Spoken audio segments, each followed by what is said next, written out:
সকাল সকাল ঘুম থেকে উঠলাম কারণ গাইস আজকে আমাকে জগিং করতে যেতে হবে। সেই কারণে সকালবেলা ওঠা জরুরি, কারণ দিনের বেলা খুব গরম থাকে, অনেক মানুষ থাকে বিকালবেলাও যাওয়া যায়, কিন্তু গাইস আমি বিকালবেলা যাবো না, সকালবেলায় যাব। তাই ঘুম থেকে উঠে সব কিছু গুছিয়ে নিলাম, বিছানাটা আমি ভালো করে গুছিয়ে নিলাম। আমি প্রত্যেক দিন দুইবার বিছানা ঝাড়ি, একবার ঘুমানোর সময় আর একবার ঘুম থেকে উঠে। গাইস ঘুমানোর সময় ঝেড়েছিলাম তো আবার কোত্থেকে ময়লা চলে এসেছে, সেই কারণে ঘুম থেকে উঠে আবার বিছানা গোছালাম। গাইস এই দেখেন এখন আমি দেখবো কয়টা বাজে। গাইস অনেক দেরি হয়ে গেছে, তাড়াতাড়ি করতে হবে। গাইস সকালবেলা উঠে সবার আগে ব্রাশ করি আমি, দেখেন গাইস ব্রাশ করতেছি। এই দেখেন গাইস এখন আমি মুখ ধোবো। গাইস ভালো করে সব কিছু ব্রাশ করে মুখ ধুয়ে নিতে হবে, যাতে গাইস মুখের মধ্যে কোনো ময়লা না থাকে। এখন ভালো করে মুখটা মুছে নিই। গাইস খুব পিপাসা পেয়েছে, সকালবেলা উঠে খালি পেটে পানি খাওয়া জরুরি। আপনারা যদি খালি পেটে পানি খান তাহলে আপনাদের অনেক রোগ সরে যাবে, আপনারা রোগমুক্ত হতে পারেন। সে কারণে আমি গাইস সকালবেলা পানি খেলাম।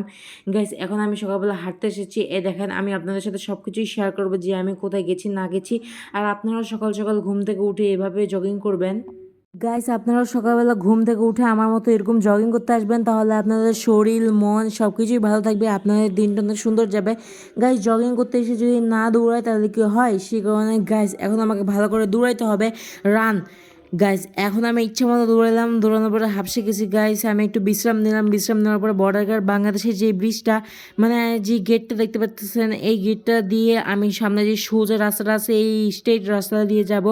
এই দেন গাইস এখানে কোনো ব্যাগা ছোট জিনিস দেখতেছি না যেটা দিয়ে আমি ব্যায়াম করতে পারি, সেই কারণে গাইস এই যে দেখেন দেওয়াল, এইটা ধরেই আমাকে ব্যায়াম করতে হচ্ছে। গাইস এই দেখেন এই এলাকায় এত কাঁঠাল, এত বেশি পরিমাণে কাঁঠাল, আমি আপনাদেরকে কি করে বুঝাবো। গাইস এত কাঁঠাল, গাইস আপনারা যখনই সামনে যাবেন তখনই কাঁঠাল দেখতে পাবেন।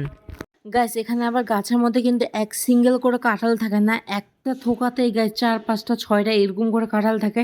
আমি আপনাদের কাছে সব কিছু তুলে ধরানোর চেষ্টা করতেছি। গাইস এটা আমার নতুন চ্যানেল, আপনারা আমার এই নতুন চ্যানেলটি সাবস্ক্রাইব করে দিবেন, আর এরকম নতুন নতুন ভিডিও পাওয়ার জন্য সাবস্ক্রাইব করার পরে বেল আইকনটি ক্লিক করে দিবেন। গাইস বাসায় চলে আসলাম, বাসায় আসার পরে খুব খিদে পেয়েছে, সেই কারণে ভাবলাম যে খিচুড়ি রান্না করি। সেই কারণে গাইস এই দেখেন টমেটো সহ আরও কয়েক রকমের সবজি নিলাম। এখন এগুলো ভালো করে কেটে নিয়েছি, কাটার পর এখন এগুলো ভালো করে পানি দিয়ে ধুয়ে নেবো। গাইস 3 4 বার পানি দিয়ে ধুবো যাতে কোনো ময়লা না থাকে। গাইস এখন আমি যে চিনি কাঠারি পোলাও চালটা আছে এই চালটা নিলাম, আর গাইস 2 মুঠ আমি মুসুরির ডাল নিলাম। এইটা এখন আমি পানি দিয়ে সুন্দর করে ধুয়ে নেবো, 3 4 বার করে ধুবো, যাতে সে যেগুলো সাদা পানি আছে এগুলো হলো গাইস ময়লা, এগুলো যাতে চলে যায়, সেই কারণে 3 4 5 বার করে আমি ধুয়ে নিলাম।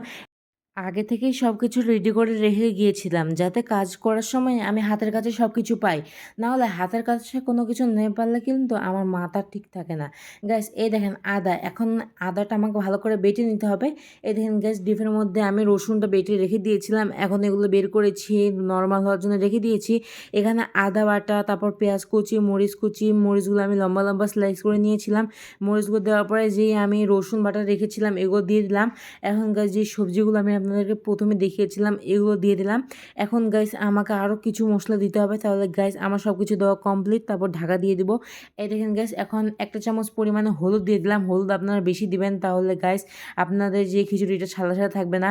গাইস আমি আমার পরিমাণ মতো, আমি আমার স্বাদ মতো মরিচ দিয়ে দিলাম, আমরা বেশি ঝাল খেতে পারি না খিচুড়ির মধ্যে, সেই কারণে গাইস আমি 1/2 চামচ মরিচের গুঁড়া নিয়েছি। এখন 3টা তেজপাতা নিলাম, এখন এগুলো ভালো করে পানি দিয়ে ধোয়ার পর এখানে দিয়ে দিলাম। লবণ দিলাম 1 চামচ, আপনারা আপনাদের স্বাদ মতো দিয়ে দিবেন। তারপর সোয়াবিন তেল দেওয়ার পরে ঢাকনাটা লাগিয়ে চুলা চালু করে দিলাম। গাইস আমার খিচুড়ি রেডি। এই দেখেন কত সুন্দর লাগছে, তাই না গাইস? নিজের জিনিস সবসময় নিজের কাছেই সুন্দর লাগে। এখন গাইস প্লেটের মধ্যে সুন্দর করে সার্ভ করে নিচ্ছি। এই দেখেন গাইস এখনই রান্না করেছি, তাই কত গরম, এগুলো খাওয়ার সময় অনেক কষ্ট হবে। গাইস আমি আপনাদেরকে রিভিউ দেওয়ার চেষ্টা করতেছি। গ্লাসের মধ্যে একটু পানি নিয়ে নিলাম গাইস, যাতে আমার পিপাসা লাগলে আমি খেতে পারি। আর যদি খিচুড়ির সাথে আচার না খাই তাহলে কি গাইস জমে? খিচুড়ির সাথে আচারটাই তো মানায়, সেই কারণে গাইস এই দেখেন খিচুড়ির মধ্যে আমি আচারটা নিয়ে নিলাম।